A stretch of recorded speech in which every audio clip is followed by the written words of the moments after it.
Welcome to Dr. Aidan's Guide to English Language. In this series of English language videos, I look at some of the most frequently used figures of speech that can be used in essays, tests, exams, or everyday life. And here are a few simple examples of metaphors. A metaphor is a figure of speech that takes the qualities of one thing and transfers them to something else. For example, we could say, "Those people are hyenas." Here we see the characteristics of hyenas, predators that hunt in packs and often prey on the weak, transferred to someone else. Notice that the metaphor tends to operate on the level of identity. Those people are not just like hyenas, as they would be in a simile, they become hyenas and take on their dominant characteristic, being predatory. Here's another example. He is a pig. Now clearly this means that someone has the habits of a pig, but there are several to choose from. They can include being fat, lazy, eating a lot, perhaps even eating messily. Again, the metaphor suggests being a pig is part of his identity. It's not just a single characteristic. Now another example of a metaphor might be, she is a late bloomer.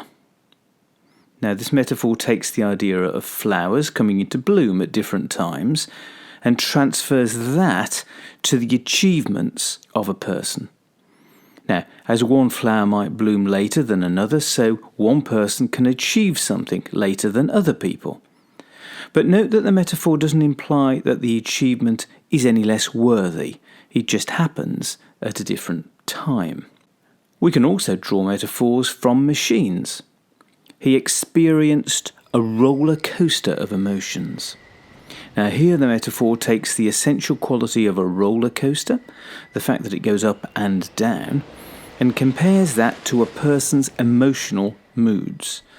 One moment he's up and feeling good, and then he's down and feeling bad, and then he's up again, and so on. And note that the roller coaster is the only thing we focus on.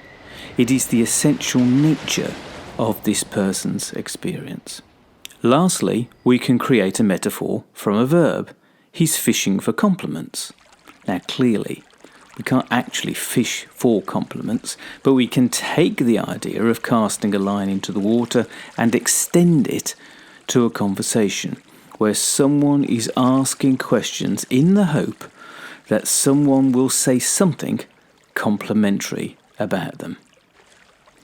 These then are examples of some basic metaphors you may encounter, and for those who are interested, I will analyse some more complex metaphors in a future video.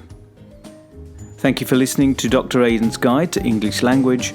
Please give a thumbs up if you've enjoyed this video and subscribe now so that you don't miss any of my future posts.